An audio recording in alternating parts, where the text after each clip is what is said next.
And we are back with another comic book haul. Stay tuned.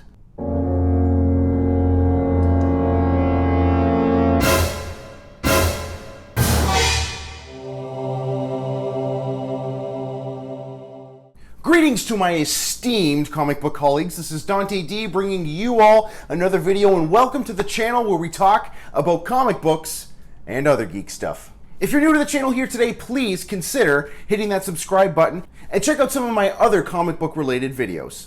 Before we get into our video, I just wanted to say a quick thank you to all of the subscribers and all of the new subscribers. Thank you for your continued support. I really appreciate it, and I really enjoy hanging out with you guys here. So today's comic book haul, nothing too crazy. I don't have any really huge, big key issues. There are a few cool things. Kind of a mixed bag of everything. I have stuff from some Silver Age stuff, some Bronze Age stuff, some modern stuff. A lot of these books are eBay finds. Again, I'm a huge lot buyer. I buy everything in lots because I really feel that you get more bang for your buck buying in lots. And then a lot of these other books are Kijiji finds. And if you don't know what Kijiji is, it's kind of the Canadian equivalent to Craigslist. Now, I mostly try to avoid buying comic books on Kijiji just because it's freaking incredible the type of crap that people try to sell on there for top dollar. You scroll through those ads and you're seeing a lot of like 90s comics and comics that really nobody would want, and these people are trying to sell them for the most outrageous prices. It's unbelievable. But every so often,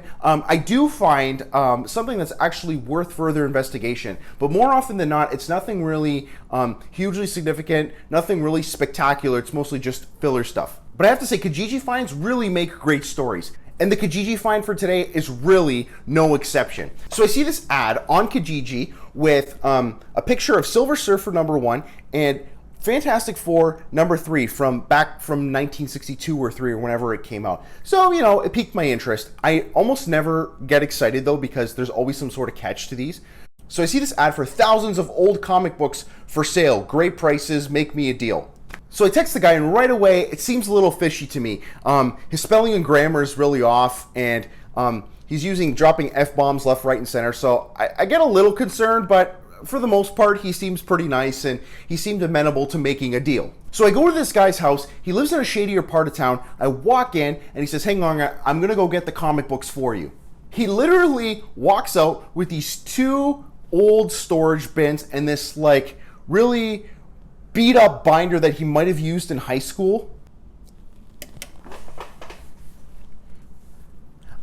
I open this bin and what I see made me almost cringe. I look inside, it's literally hundreds of comic books haphazardly placed in there. They're some folded and bent, and there was just no order whatsoever to the arrangement of these comic books in that storage bin. Same thing in that binder. That binder was just full of comic books that were just kind of haphazardly placed in like little clear sheets, and they were just really in bad shape. So I'm going through these comic books, and these books look really beat up. It's really incredible. I really take the fact that people take care of their comic books for granted, but that is not necessarily the case. There are people out there that really just do not know how to take care of their comic books, and I think I might have to post a video on appropriate comic care. What do you think? And there's just a mixed bag of crap in there. It's not just comic books, it's old magazines, little figurines, trading cards. There was a glamour shot of this, who I assume to be this guy's mom. I don't know, it was really weird. I pull out this picture of this like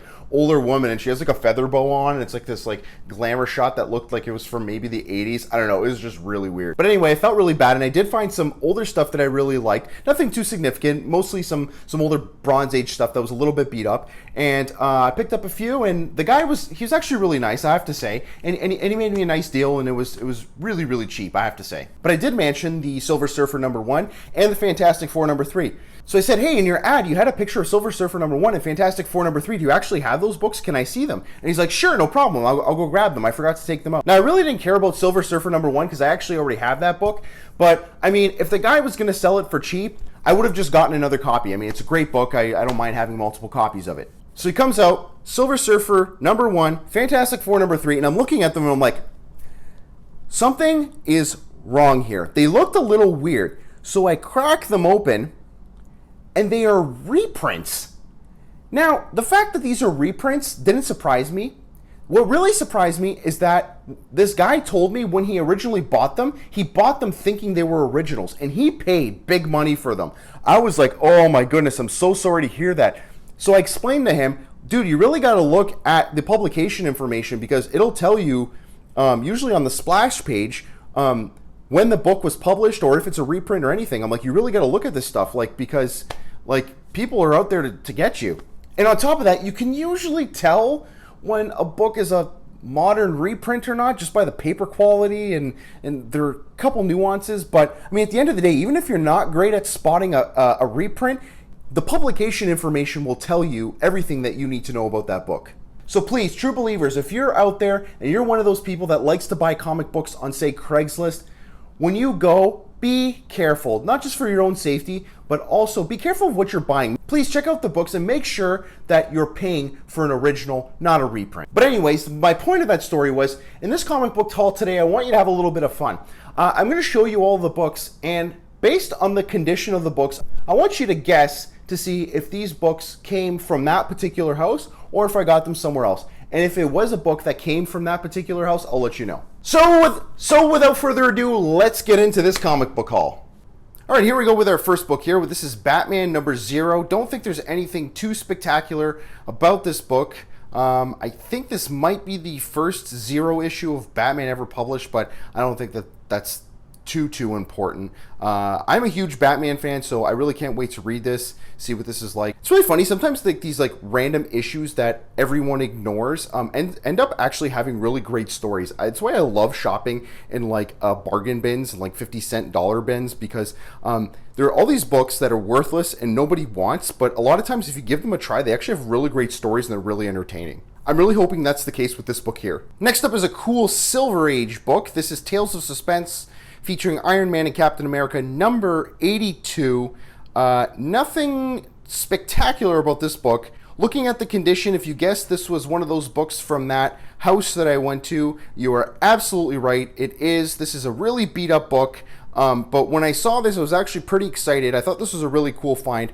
I thought there would be something significant about this, but when I looked in the Overstreet price guide, there's actually nothing significant about this whatsoever. I think it's just a cool Silver Age book, and I actually really like this cover too. Tales to Astonish, featuring the Submariner and the Hulk, number 89. Please excuse that sticker up there. This is a Midtown Comics find.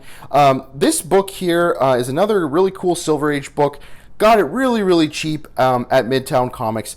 For those of you that are new to collecting comic books, if you think that really old comic books are going to be super expensive, that is certainly not always the case. This is an example.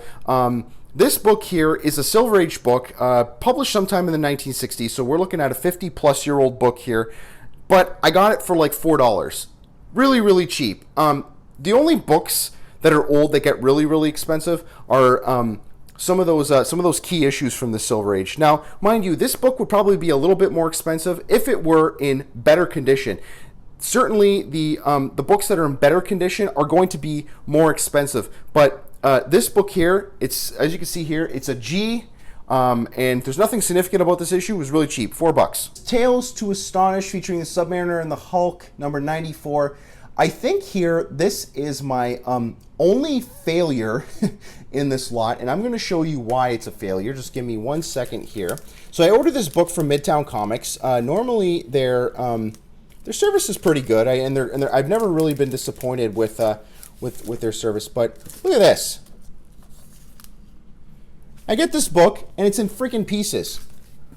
This too. So the cover, look at that. It's like it was all in pieces. So like when I get this book, I'm like, what the heck?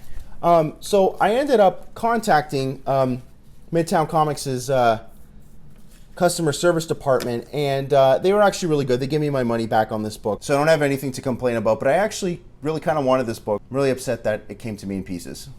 Tales to Astonish, featuring the Submariner and the Hulk, number 98. Another Midtown Comics find. This one is not in pieces.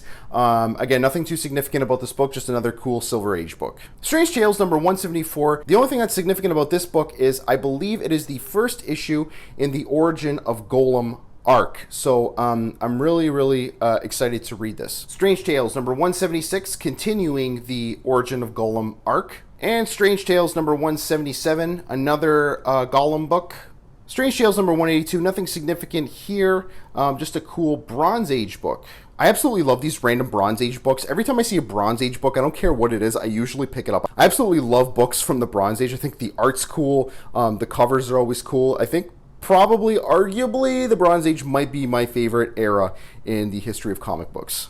This is the Spectacular Spider-Man number 56. This is the second appearance of the Jack-o'-lantern, and believe it or not, this is actually a Frank Miller cover. I was actually really surprised to find this out in the Overstreet Price Guide. It said this was a Frank Miller cover, so really super happy to have this. This is back when Frank Miller's art was like amazing. Like, I don't mind his art nowadays. Like, his art nowadays has become a little bit more abstract, but his earlier stuff is just absolutely jaw-dropping. I love this Frank Miller art. Spectacular Spider-Man number 57. I have a whack of Spectacular Spider-Man in this comic book haul. I absolutely love the Spectacular Spider-Man. Again, if you're new to collecting comic books and you want to add Spider-Man to your collection, but you're like, those darn amazing Spider-Man books are so expensive, check out the Spectacular Spider-Man. Spectacular Spider-Man is like the cheaper little brother of Amazing Spider-Man. Most of these Spectacular Spider-Man books are very affordable, including the number 1 issue of Spectacular Spider-Man. Load up on Spectacular Spider-Man. It's a great cheap way to add Spider-Man to your collection. Spectacular Spider-Man number 58. Spectacular Spider-Man number 73.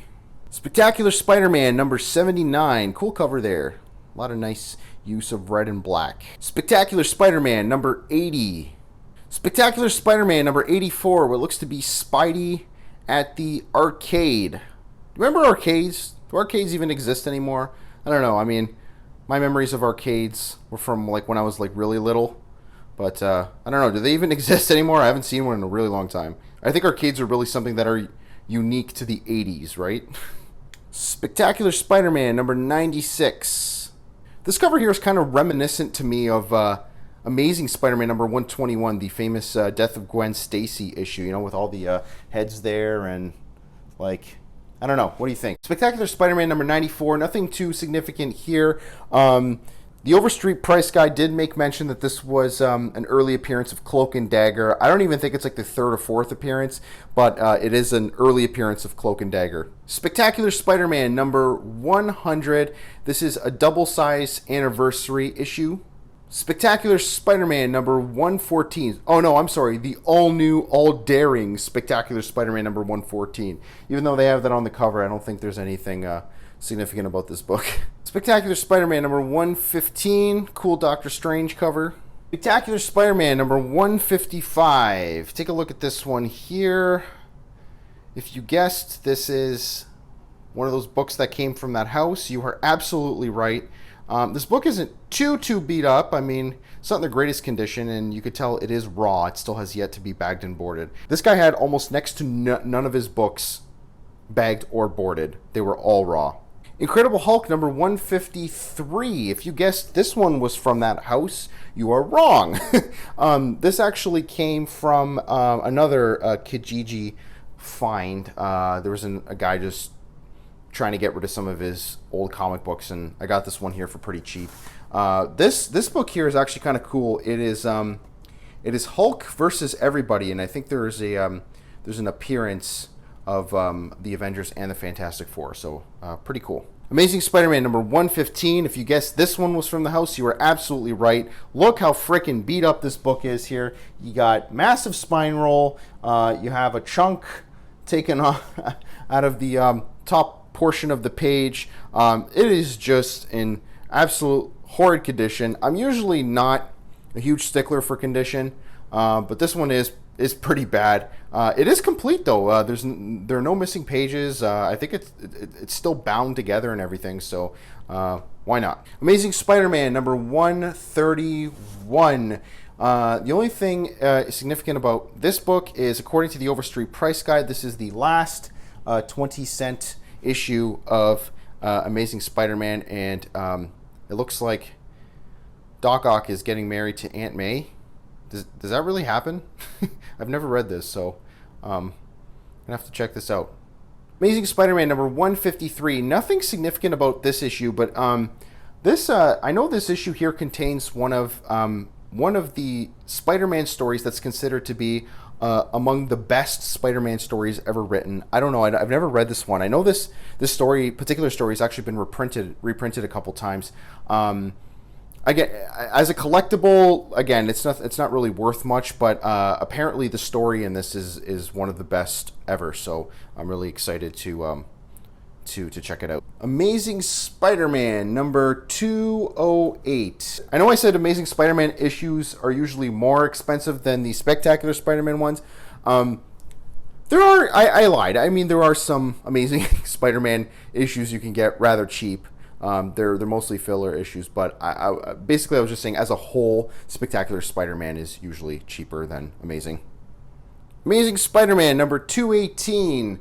Nothing significant here. This just looks to be a story about Spider-Man against a bad batch of Grandma's cookie dough. Is that what that is? I don't know. Some sort of monster there, I think. I don't know. Kind of cool cover, though. Amazing Spider-Man number 337. Overstreet says that the only thing that's significant about this is that it has a Hobgoblin appearance. I don't know. Is that Overstreet code for, like, you bought a filler issue, but you can feel better because the Hobgoblin's in it?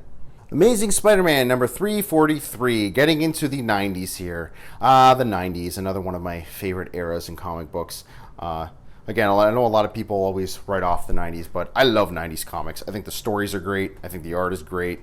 Maybe I'm just biased because I was like raised in the 90s. I was born in the 80s, raised in the 90s, so I don't know. Is it nostalgia or was the 90s really cool? Amazing Spider-Man number 371.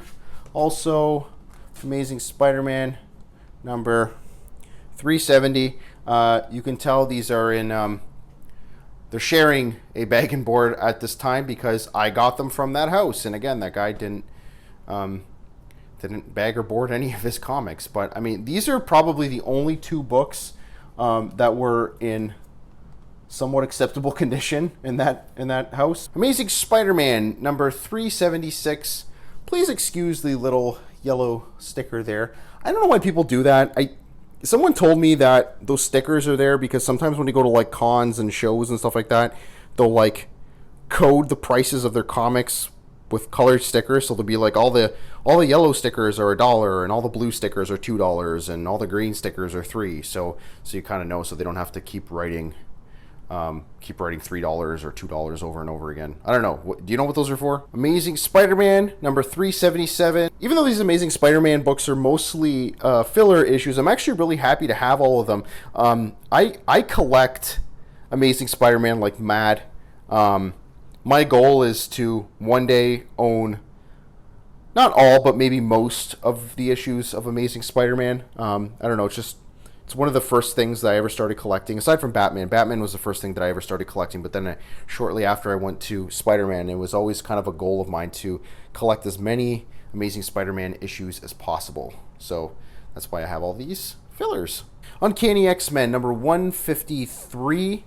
I believe this was actually one of the books from the house. One of the few that was actually bagged and boarded, actually, I think. Uncanny X-Men number 187, no bag and board, another one from that house. This one's in not too bad a condition.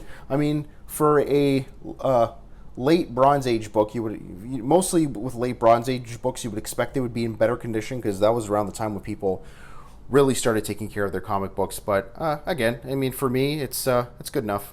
Uncanny X-Men number 196. This is a badass cover. I absolutely love this cover, and I can't wait to figure out what this book is going to be all about. I really hope this is like some sort of like Wolverine solo story. I don't think it would have told me in the Overstreet price guide if this was a Wolverine solo story. Uncanny X-Men number 223. I really don't like this cover. I don't know what it is. Like, there are a handful of X-Men covers from the 80s that I think are absolutely crappy. This is one of the ones that I think is a crappy cover. But this one I think came in an eBay lot or something like that. But whatever, I have it, and it was cheap. And here is a book that I am really excited about. Uncanny X-Men number 281. This is the New Team Begins. A new team is born. I really just think that in the 90s here, they were trying to relive the magic of Uncanny X-Men 94 back in the 70s. I think that's kind of what they were doing here. This is, I know this is a gimmick book, but I absolutely love this cover, which I believe is by Whilce Portacio, my buddy Whilce Portacio. No, he's not really my buddy. I don't know him personally or anything like that. I just really like saying his name, Whilce Portacio, and his art's pretty cool too. This is Marvel Triple Action number 25. As you can tell by the condition here, yes, it did come from that house. This is a really beat up book, but it is complete, and I was kind of really excited to find this one because I haven't really come across a lot of Marvel Triple Action books, and I think this actually might be the first one that I've encountered. So, yeah, really excited to have found this. This is The Defenders, number 9. It is now in a Mylar bag, but if you guessed that this came from that house, you were right. It actually did come from the house. This is a really beat up book, but as soon as I got home, I usually don't put books in Mylar sleeves until after I've read them, but this one I actually went ahead and did it right away because it was in a really, really dirty, soiled, ugly bag that I got from that guy, and I really didn't feel comfortable leaving that book in there. And on top of it too, the book was kind of like all rippled, I guess would be the word for it, and I just didn't feel comfortable leaving it unbagged and boarded until I got around to reading it. So I just decided to put it in a Mylar bag now, and as you can see, it looks a little better. If you haven't switched to Mylar yet, I would suggest you do so. Mylar really does a lot for the aesthetics of the book. It looks all nice and shiny and clean and just makes a book look better, I think. And they are the sturdiest bags. Defenders, number 50. I'm a huge collector of the Defenders. I love the Defenders. Probably one of the best comic book series coming out of the 1970s. I absolutely love the Defenders. This actually did not come from the house, believe it or not. This came, I think, in an eBay lot. Daredevil number 104. This is a team up with Black Widow. This is another one that came from that house, and another book that I kind of had to bag in Mylar right away because it was just in a really bad bag and it was really beat up, and I just didn't feel comfortable leaving it. This is Marvel Team Up number 40. Another one coming from that house, stuck in Mylar right away. This is one of the books that I think is actually in a little bit better of condition than some of the other books that I found at that house, and I was actually excited. I have to say that the books this guy had, I mean, had they been better taken care of, I actually would have been a little bit more excited to find them. But this one here is actually not too bad. He had a lot of these cool random like Marvel team, these really cool random 70s series, like, you know, like Marvel Team Up, Marvel Triple Action, you know, stuff you don't really come across that often. At least I don't think you do. And I'm a huge Bronze Age junkie. I love the 70s. I love the 80s. I love anything from those eras, include comics, magazines, whatever, music. So yeah, I was really happy to have found this. This is one of those what if books where they talk about what would have happened if some classic stories would have turned out a different way. So this is what if the Amazing Spider-Man had married the Black Cat, because we all know that the Amazing Spider-Man actually marries Mary Jane Watson. So here they look at what would happen if Peter Parker married Felicia Hardy, and there you have Mary Jane Watson in the background looking kind of ticked off. So wonder what happens here. Okay, you guys are gonna laugh at me for this one. You're probably like, why are you only getting this book now? This is Justice League number 1 from the New 52. This is Jim Lee artwork. I don't know why it's taken me this long to get this book. I don't know. You know what's funny is like the New 52 actually is what got me really back into collecting comic books hardcore. I absolutely love the New 52. I know the sentiment on the New 52 is rather mixed, but I'm one of those who absolutely loved the New 52, and I'm kind of upset that it's ended. And I actually stopped reading new comic books at the end of the New 52. So, but yeah, I'm really excited to read this, pick it up. And surprisingly, I got this book stupid cheap. Maybe that's why I've waited this long, because every time I've seen this book, it's been like really super overpriced. Like you walk into a comic book store, I've seen this book priced at like $20 to $30. I actually got the first 5 issues of this book for like $10 on eBay, free shipping. Like I was super excited, and I know this book is likely worth a little bit more than that. So really excited to have it, really excited to read it. New 52 Justice League number 2 with a cool Superman Batman cover where it looks like Superman is beating up Batman. What the heck? When the hell does that ever happen? Usually it's Batman that's kicking Superman's butt.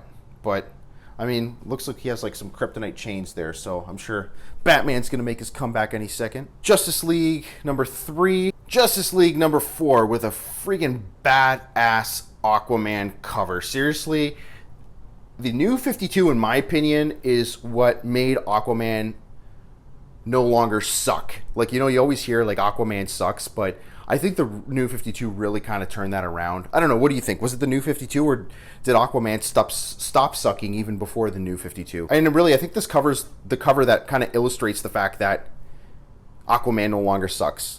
I don't know, what do you think? This cover to me has a sentiment of like Green Lantern sucks, not Aquaman. Justice League number 5, and I think this is the last Justice League book in this haul. This is Justice League number 6. Superman number, is that 18? I think it's Superman number 18. This is a random Superman book that I found in that guy's house. I just picked it up because, I don't know, I thought the cover looked kind of cool with the holographic, and it was super cheap. Now I'm seeing the death of Clark Kent. Like, really, was DC that desperate for like money in the early 90s? Like, you had the death of Superman, you have now the death of Clark Kent. Did this happen after the death of Superman? Hang on, let's see. When was this published? It's published in 1995, this book, okay? So, Death of Superman was in 1993. 2 years later, 1995, the death of Clark Kent. 1995, I believe, was around the time when the speculators bubble burst. So I think the comic book companies were really trying to push the gimmicks even further to keep their sales up. But by this point, I think it was too late. People had caught on to what they were doing, and they're like, screw you guys. Here's a book I've been looking for a while. This is Son of Satan number 1. Really happy to have found this, and at a very good price.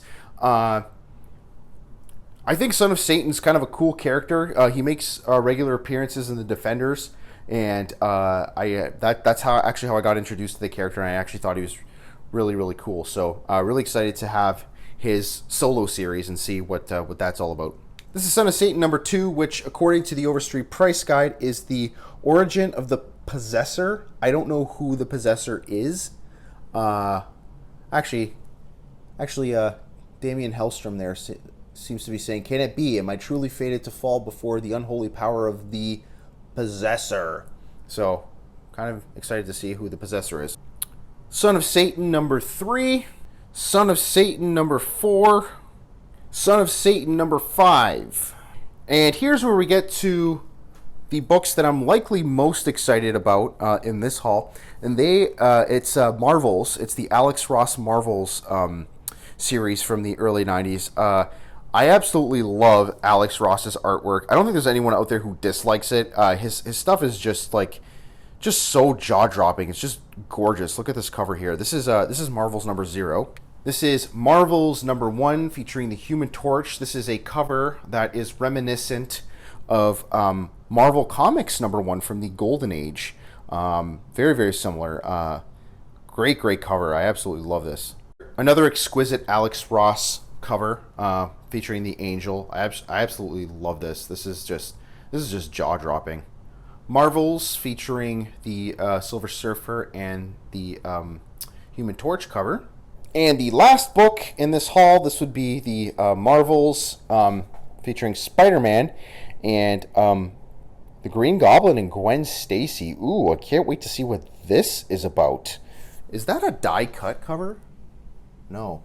Wow, that just kind of shows you how amazing Alex Ross is as an artist, that he can make make his art look like so 3D. Like, this is just so cool. So that about does it for our haul today. Thank you all for hanging out with me here today. Really hope you enjoyed this video. Till next time, this is Dante D signing off. Ciao.